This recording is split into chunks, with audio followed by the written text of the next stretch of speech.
आज भी एक ये इसमें भी मैं चाहूँगा ये भी फैसला इस हवाले से आप बड़ा सेंसिटिवली, मैं आपकी स्टेटमेंट्स भी देखता रहा हूँ, प्रेस कॉन्फ्रेंसेस भी देखता रहा हूँ, और आज ये एजाजुल एहसन साहब की सरबराही में ये 5 रुकनी बेंच का फैसला आया। How do you look at it, और क्या इसमें रिव्यू में जाके कोई रिलीफ भी मिल सकता है? इसका क्या फॉल आउट होती नज़र आती है जनाब एतजाज एहसन साहब? पहली तो बात यह है कि अब रिव्यू नहीं होगा। अगर गवर्नमेंट करेगी तो अपील करेगी, क्योंकि आप अपील ये जो फैसला 184(3) के तहत के फैसले के पर अपील हो सकती है, वो जो कानून नया आया। नहीं तो अपील नया बेंच सुनेगा, यही बेंच सुनेगा? नहीं, नया बेंच 7 मेंबर, इससे बड़ा बेंच। 5 थे तो उसमें कम से कम 6 या 7 होंगे। जी ठीक है। दीगर जज साहबान, और दीगर जज साहबान में से मुझे कोई एक भी नहीं नजर आता जो फौजी अदालतों के हक में हो। काजी फैज ईसा ने तो खुद, अब उनको बैठना पड़ेगा। काजी फैज ईसा की तो 2015 की जो जजमेंट है रावलपिंडी बार एसोसिएशन के केस में, उन्होंने कहा फौजी अदालत लग ही नहीं सकती पाकिस्तान में, और आइन की तरमीम के बाद भी नहीं लग सकती। तो वो तो बहुत आगे हैं। बाकी सर ने भी कहा कि आइन की तरमीम की वजह से फौजी अदालत लगी है, अगर आइन में तरमीम ना होती तो फौजी अदालत नहीं लग सकती थी। वो बाकी जज साहब, तो जज साहबान इसमें बड़े क्लियर है, अपील में भी कुछ नहीं मिलना। ये बहुत बड़ा फैसला हुआ, बहुत बड़ा फैसला हुआ। जिस तरह के फोन आ रहे हैं ये और पैगाम आ रहे हैं, लोग बड़े इस पे एंथुजियास्टिक हुए। इसने कुछ दीवारें तोड़ दी और लोगों को एक हौसला मिला है कि अदलिया हमारे पीछे खड़ी है। और कल इंशाल्लाह एक और पिटीशन करेंगे और वो आपको फिर इत्तला देंगे उसकी। वो किस हवाले से है अभी, यानी मुनासिब समझेंगे बताना, अपील किस सिलसिले में? वो ये गुमशुदा लोगों के। अच्छा, मिसिंग लोग। अच्छा, ये अब दूसरा जो इम्पोर्टेंट केस है इन कैमरा जिसमें हो रहा है, जिस पे बहुत से लोग कह रहे हैं कि भाई ये इन कैमरा नहीं होना चाहिए, हम रिपोर्ट भी नहीं कर सकते, हमें अंदर का पता भी नहीं चलता। साइफर केस जो आपका नुक्ता नज़र तो उसमें बड़ा वाजे है, लेकिन अगर उनको सज़ा होती है तो आपको क्या लगता है वो स्टैंड करेगी आगे चल के? नहीं, सज़ा तो स्टैंड कर ही नहीं सकती। काजी साहब, इसमें एक चीज याद रखें, एक चीज वो इसमें ये साइफर तो है ही नहीं, ये तो केस ही नहीं है।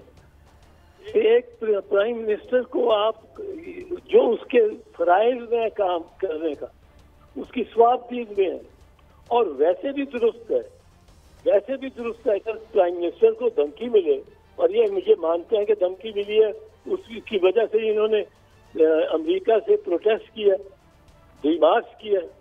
अब अगर मानते हैं कि धमकी मिली है अमेरिका से, और उन्होंने कहा कि कल के नो कॉन्फिडेंस मोशन में हटा दो इसको वजीर आजम अपने को, तो वजीर आजम के पास और क्या रास्ता है उससे कि वो अब जाए और कौम को सारी को ले एतमाद में ले।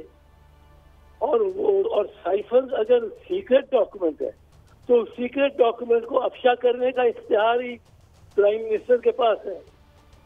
फेडरल मिनिस्टर ने भी करना हो तो वो with the permission of the prime minister कर सकता है।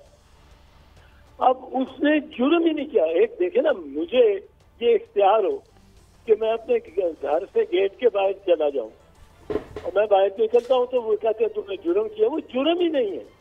अगर जुर्म वो सिरे से जुर्म ही नहीं है तो क्या करेगा वो आजम खान सुल्तानी गवाह बन के, या वो दूसरा असद मजीद जो एम्बेसडर है, वो यही कहेगा ना कि ये साइफर प्राइम मिनिस्टर ने अपने पास रख लिया।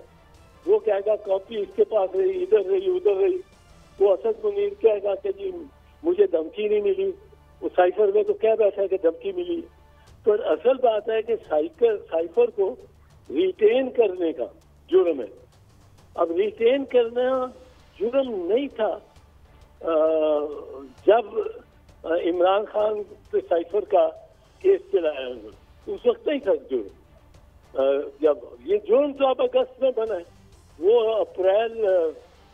मार्च अप्रैल 2022 की बात है, तो ये केस ही नहीं बनता। ये तो आप इंतजार साहब आप जैसे फरमा रहे हैं और दीगर आईनी माहिरीन भी ऐसे ही फरमाते हैं, लेकिन बार बार इमरान खान साहब को तहरीक इंसाफ के चेयरमैन की टीम इस्लामाबाद हाई कोर्ट जाती है, वहाँ सुनवाई नहीं होती। वो कहते हैं ट्रायल रोके, जेल में वो मुनासिब नहीं है, ओपन ट्रायल किया जाए, लेकिन उनकी कहीं भी सुनवाई नहीं होती। वो भी एक्स प्राइम मिनिस्टर है।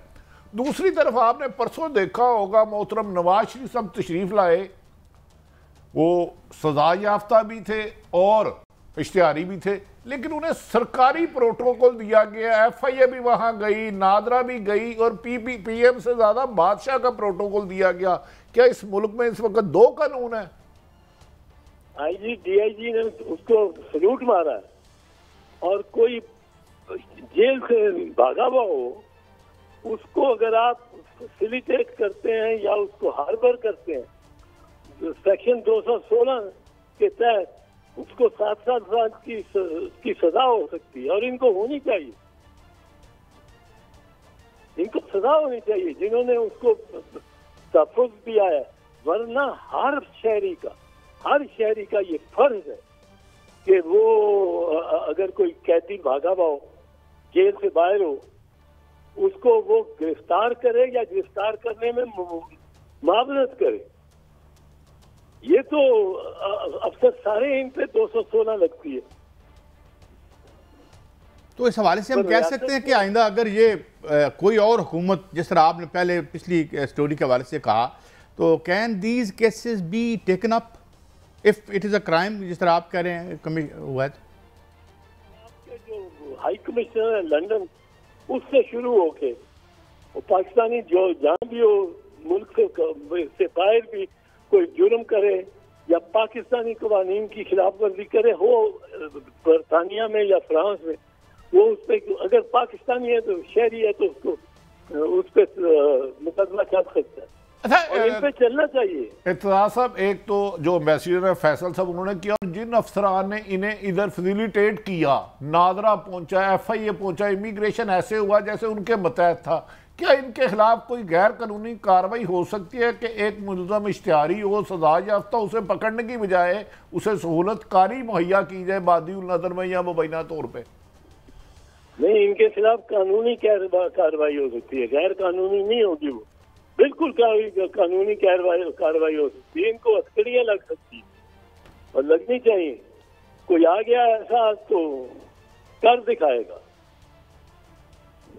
अच्छा, इत्तज़ार साहब, फायद ईसा साहब हमेशा आइन की बात करते हैं, तो क्या वो इस पे सो मोटो ले सकते हैं कि एक इश्तिहारी शख्स, उन्होंने फैजाबाद पे भी लिया और देखेगा पूरी दुनिया उन्हें एक बादशाह की तरह कल दिखा रही थी परसों, और पूरी वफाकी और सरकारी निगरान हुकूमत ले सकते हैं। आपके ख्याल में लेना चाहिए कि नहीं? आप क्योंकि माशाल्लाह आपसे ज्यादा तो एक्सपीरियंस, तजर्बा शायद ही किसी का हो।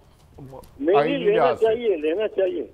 सबको तलब कर लेना चाहिए, चीजें सबको तलब कर ले। आप भी बताओ। एम्बेसडर हाई कमिश्नर से शुरू करें। तो ये फिर जो एक्सेप्शंस और ये जो न्यू, क्या मैं कहूँ, उन्हें ट्रेडिशन भी नहीं कह सकते, कन्वेंशन भी नहीं कह सकते, इससे क्या कहेंगे? It is directly runs counter to the constitution and the legal practices. तो इस पे बड़ा अजीब एक हम कन्फ्यूजन सा है, ये किस तरह का सिलसिला है, ये मुल्क के लिए इसके क्या असरात होंगे, और जो बाकी के केसेस हैं उसमें ये हम प्रेसिडेंट के तौर पर इस्तेमाल फिर कर सकते हैं अगर इसे हमने लीगल मान लिया है या करार दे दिया है? हाँ, बिल्कुल कर सकते हैं। और लेकिन ये है कि अब ये तो संग बेआईन होगी। आइन की तो आप बात ही ना करा करें। मेरा जैसा कोई एक्सपर्ट नहीं है, क्योंकि हमें ये नहीं पता था, ये एक्सपर्टीज ही नहीं है ये कि ये काम हो सकता है कि इलेक्शन 90 दिन से आगे जा सकते हैं, निगरान 90 दिन से आगे हुक्मरानी कर सकते हैं। क्या कुछ हुआ है जो कि हो ही नहीं सकता था हमारी निगाहों में? हमने कोई, मेरा ख्याल है, आंखों की खराबी हो गई है। जो आइन का हमें पता ही नहीं है कि आइन को तो कुछ सोचते ही नहीं, समझते ही नहीं है। सुप्रीम कोर्ट फैसला करता है 14 मई को कराओ इलेक्शन, ये करते ही नहीं है। ये सिर्फ फौजी अदालतों वाला ठीक है, उन्होंने डी लेजिटिमाइज कर दिया। अब मेरा नहीं ख्याल ये फौजी अदालत पे बैठ सकती है। अच्छा इतना सब एक और सवाल, दूसरा सवाल है कि 90 दिन में इलेक्शन, आज बादिल नज़र में ऐसा लग रहा था कि कोई जल्द फैसला होगा, लेकिन बजाय इलेक्शन कमीशन से पूछने के जाते हुए पीडीएम की हुकूमत दे गई कि सदर की बजाय इलेक्शन कमीशन तारीख देगा। तो गालबन जज साहब फरमाते हैं क्या हम सदर को पूछे कि आपने तारीख नहीं दी, नोटिस नहीं दिया, कि उन्हें इलेक्शन कमीशन को पूछना चाहिए कि आप 90 दिन में इलेक्शन को यकीनी क्यों नहीं बनाया आपने? सदर का इख्तियार है, वो लॉ गलत है जो इलेक्शन कमिश्नर को ये इख्तियार देता है एक्सक्लूसिव। वो आइन कहता है 48 आर्टिकल 48(5) में कि when the president dissolves the National Assembly, he shall give a date not later than 90 days to hold the elections. So not later than 90 days, ये भी नहीं कहता within 90 days. 48(5) कहता है not later than 90 days, यानी 91 दिन खत्म है, 91 दिन इलीगल है।